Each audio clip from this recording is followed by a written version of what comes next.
Let's start with the good news, right? So MTN's revenue actually jumped to 3.4 trillion naira 2024. That's up by 36% from what it was there in 2023. Despite all the challenges, MTN Nigeria was actually operationally profitable in 2024. They pulled in 0.3 billion naira in operating profit, slightly higher than 773.7 billion naira in 2023.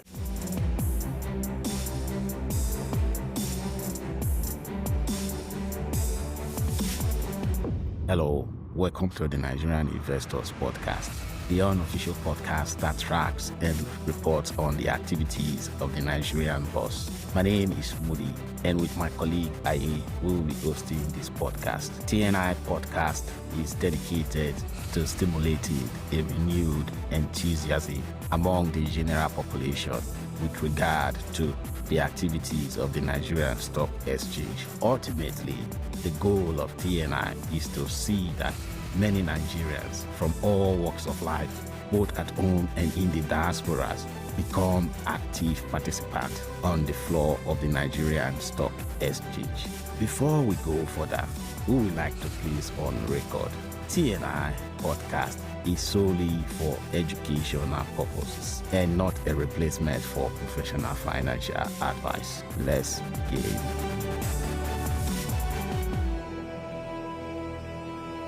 Welcome to the Nigerian Investor Podcast, the show that brings you expert insight on Nigeria's stock market, business trends, and everything you need to make smart investment decisions. I am Mudi, and as always, I'm joined by my co-host. Aye here, and today we're diving into one of the biggest financial stories of the year, and that's MTN Nigeria's 2024 financial results. MTN Nigeria is a blue chip stock, a dominant player in telecommunications, and used to be a favorite for dividend-seeking investors. But for the second year in a row, MTN has failed to pay dividends. That's right, very, very true. And this is a major shift because MTN was once seen as one of the most reliable dividend stocks on the NGX. And now investors are left wondering, is MTN still worth holding?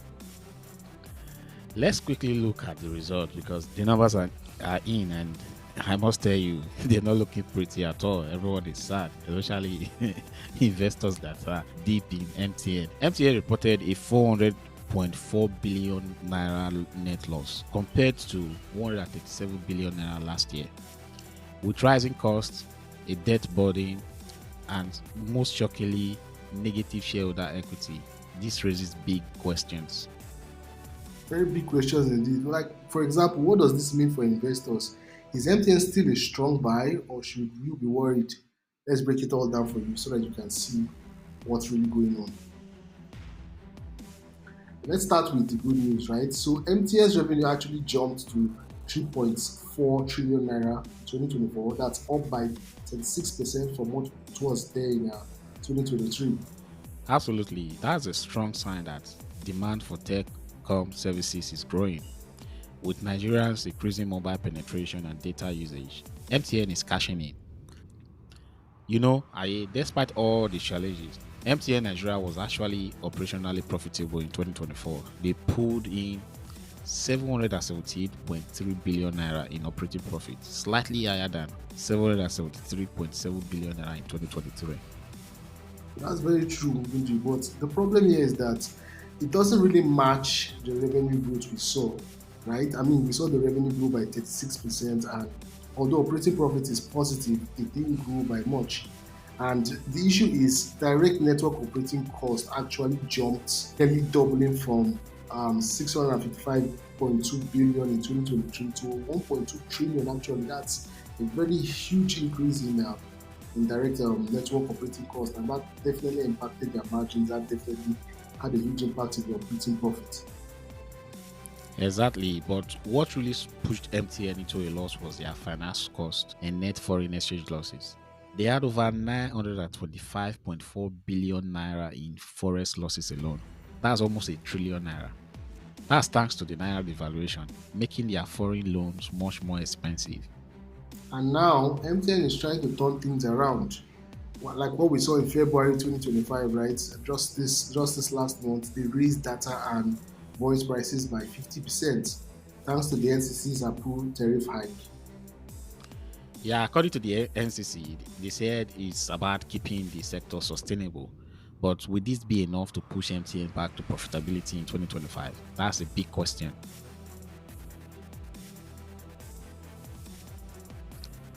Now, let's talk about the elephant in the room. MTN's negative equity of about 458 billion naira. That's a serious problem, Moody. Negative equity means that the company's liabilities are greater than its assets. So, in simple terms, it means that MTN owes way more than it owns. Exactly. But this happened because of mounting losses and the high debt repayment.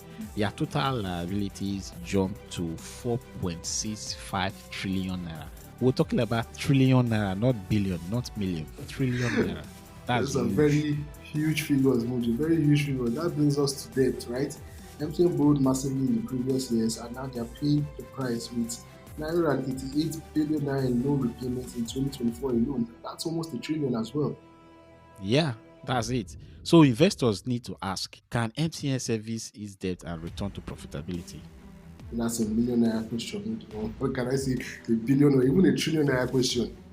I wanted to say the same thing because it's not even a millionaire question. That's a trillionaire question because the debt is in trillions. Now, let's address what dividends investors have been waiting for.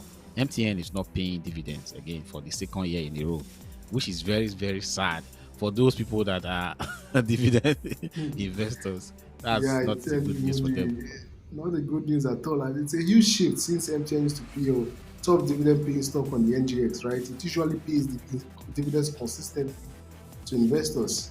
And now in 2023, and as we are about to see for 2024 financial year, they've decided to hold on to cash. They can't pay dividends. And honestly, I support the decision, even though I'm pained that they are not going to pay dividend for the second year in a row.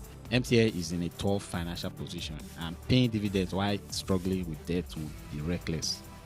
They need to prioritize survival and debt repayment first before they talk about dividend. That's very, very fair, Moody. And let's be real, the dividend focused investors won't be happy at all with this new decision. But if you bought MTN expecting steady income, you're probably considering selling. True, but long-term investors should see this as MTN playing the long game.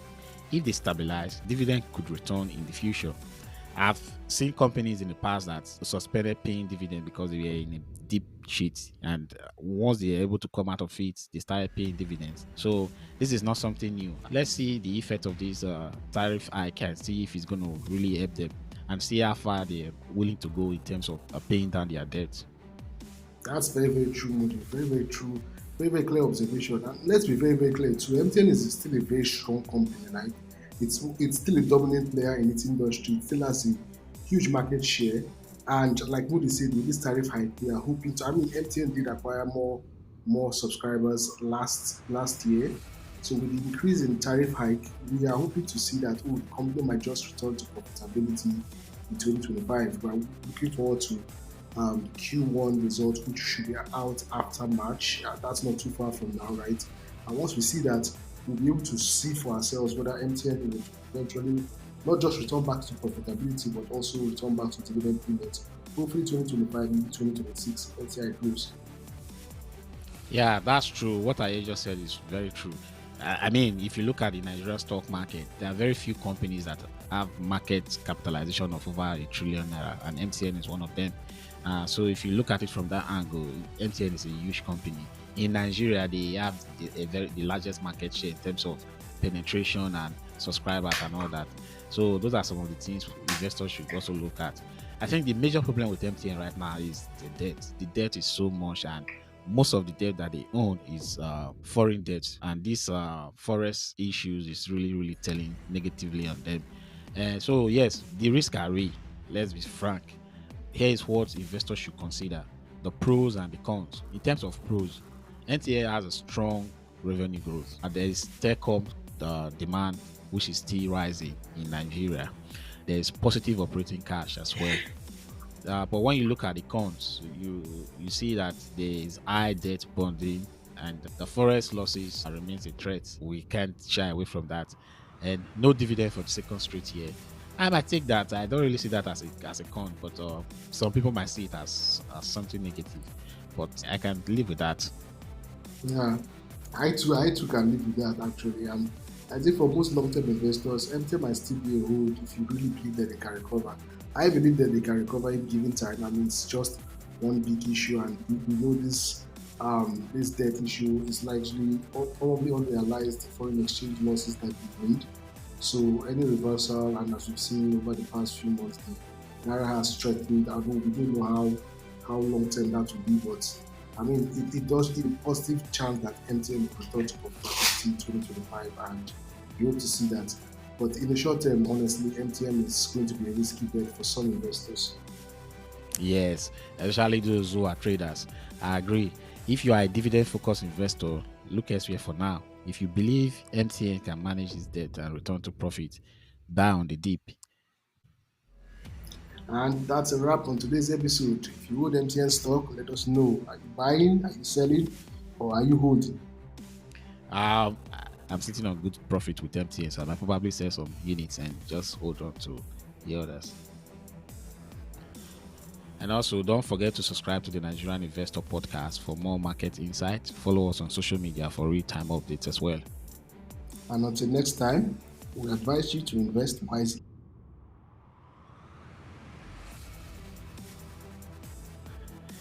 Just a quick note.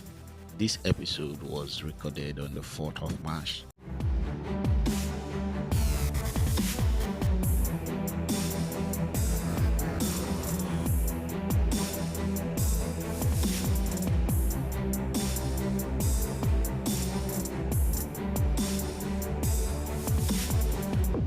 Thank you for listening to another episode of the favorite podcast that brings insight to the Nigerian stock market. We hope you enjoyed today's episode.